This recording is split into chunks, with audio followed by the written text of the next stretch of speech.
स्त्री का तलाकशुदा होना अभिशाप क्यों? आहूजा परिवार की लाडली बेटी रावी की शादी सिंह परिवार के बेटे विनीत से हो रही है। दोनों परिवार बहुत ही सभ्य और विनम्र हैं। आज मेहंदी और लेडीज संगीत का कार्यक्रम है। मिसेज आहूजा सभी मेहमानों का गर्मजोशी और खुशी से स्वागत कर रही हैं।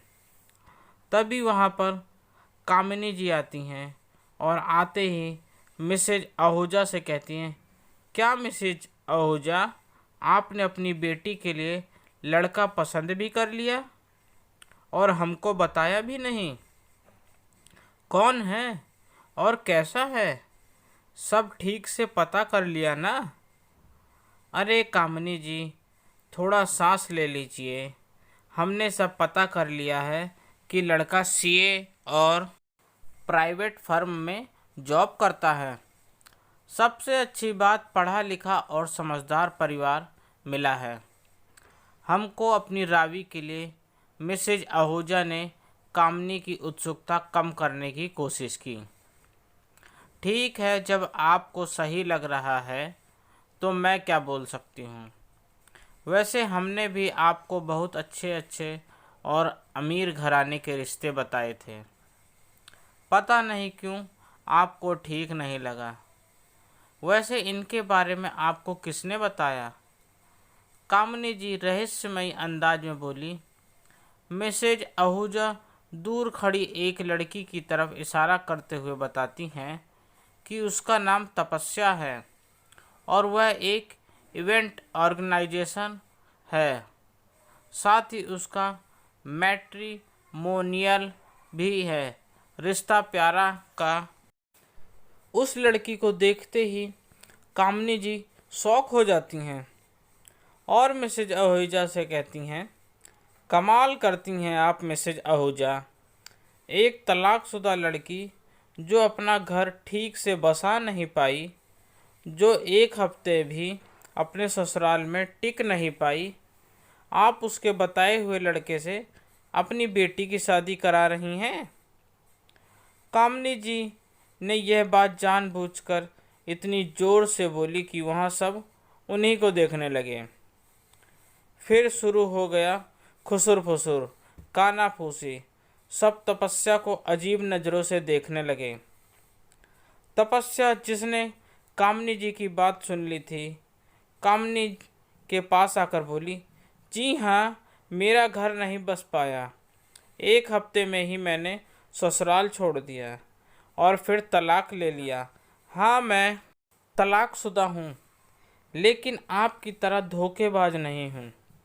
मेरे बारे में सब कुछ बता ही दिया है, तो यह भी बता दीजिए कि मेरी शादी के लिए वह लड़का आपने ही खोजा था और लड़के वालों से मोटी फीस लेकर आपने गलत जानकारी दी थी।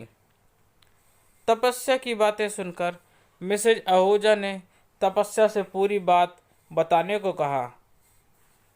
तपस्या ने अपनी ज़िंदगी का सबसे कटु शब्द सबको बताना शुरू किया।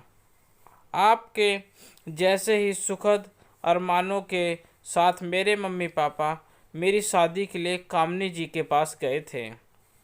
इन्होंने मेरे लिए बहुत ही अमीर घर का लड़का बताया और साथ ही यह विश्वास भी दिलाया कि बहुत अच्छा परिवार है, दहेज में कुछ नहीं चाहिए।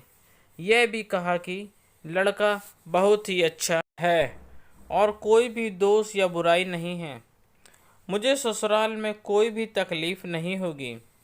इनके दिखाए झूठे विश्वास पर मेरे मम्मी पापा ने विश्वास कर लिया और उन्होंने लड़के और उसके घर वालों के बारे में कोई भी छानबीन नहीं की।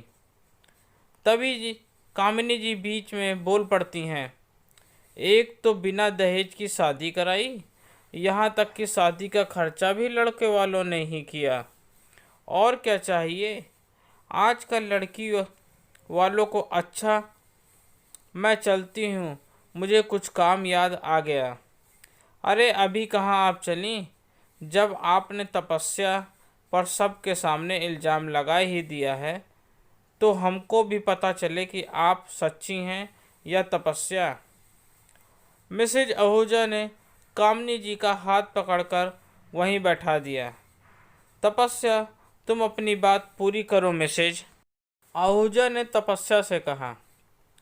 शादी के 1 हफ्ते तक सभी रस्मों के नाम पर यह शुभ मुहूर्त का बहाना बनाकर मेरे ससुराल वाले मुझे पति गौरव से दूर ही रख रहे थे, या यूं कहें कि वह खुद मुझसे दूर रह रहा था। और भी न जाने कितने दिनों तक यह सब चलता अगर मैंने उस रात को अपनी सास और ननद की बातें ना सुन ली होती। दोनों ही गौरव को समझा रही थी, गौरव एक बार तपस्या के कमरे में चले जाओ। कब तक हम बहाना बनाते रहेंगे? तुम्हें अपने खानदान की इज्जत का ख्याल भी है? लोगों को अगर पता चल गया तो हम सब की इज्जत खराब हो जाएगी। अगर आपने अपनी जान देने की कसम ना दी होती तो मैं यह शादी कभी नहीं करता। आप लोगों की मुसीबत है, आप समझो। आपको अपने खानदान की इज्जत बचाने के लिए एक बहू चाहिए थी, वह आ गई है और अब आप मुझे नहीं रोक सकती, गौरव अपनी माँ और बहन से कह रहा था। तभी मुझे वहाँ देखकर सब चौंक जाते हैं। मेरे बहुत जोर देने पर और पुलिस की धमकी देने पर उन्होंने मुझे जो सच बताया उसे सुनकर मेरे दिमाग की नसें फटने लगीं। वह गौरव गे था। कामनी जी की उस परिवार से बहुत गहरी दोस्ती थी। सोसाइटी में उनकी साख बनाए रखने के लिए कामनी जी ने ही उन्हें यह सुझाव दिया था कि गौरव की शादी कर दें। इसके बदले में बहुत मोटी रकम ली थी। गौरव का सच जानने के बाद उन लोगों ने बहुत कोशिश की कि मैं घर छोड़कर ना जाऊं और ना ही उनका यह सच किसी को बताऊं। इसके लिए मुझे पैसों का लालच दिया गया, डराया धमकाया भी गया। तलाक मिलने तक न जाने कितनी मानसिक तनाव से गुजरी। अपने आप को फिर से समेटकर अपनी राह खुद बनाने उठ खड़ी हुई। लेकिन कामनी जैसे लोग जिन्हें सच्चाई पता होते हुए भी लड़की को ही कटघरे में खड़ा करने में बहुत मज़ा आता है, बड़े घर की एक शोपीस बहू बनकर वहाँ घुट घुट कर जीने से अच्छा मैंने तलाकशुदा होना मंजूर किया। तो मैंने गलत क्या किया? तपस्या की आप बीती सुनकर सभी कामनी जी को गुस्से से देखती हैं। मिसेज आहूजा कामनी जी से कहती हैं, कामनी जी, आप अपनी सफाई में कुछ कहना चाहें तो कह सकती हैं, लेकिन सच ही बोलिएगा। कामनी जी वहाँ से चुपचाप चले जाने में ही अपना भला समझती हैं और सिर झुका कर चली जाती हैं। मिसेज आहूजा तपस्या के सर पर हाथ रखते हुए प्यार से कहती हैं, बहुत हिम्मत वाली हो, सही किया तुमने। देखना एक दिन तुम्हारा आंचल भी ढेर सारी खुशियों से भर जाएगा। आज तुम्हारी आप बीती सुनकर एक गाना याद आ रहा है। कुछ तो लोग कहेंगे, लोगों का काम है कहना, छोड़ो बेकार की बातों में कहीं बीत न जाए रहना। तपस्या मिसेज आहूजा के गले लग जाती है। तभी कोई चिल्लाते हुए आता है, शगुन की मेहंदी आ गई। और लड़के वाले भी सभी बारातियों का स्वागत करने के लिए द्वार पर चले जाते हैं। आज तपस्या जैसी तलाकशुदा बहुत लड़कियां हैं जिन्हें एक विद्रोह माना जाता है। ऐसी स्त्री जो खुद के लिए खड़ी हुई, जिसने समझौता या एडजस्ट नहीं किया या हार नहीं मानी।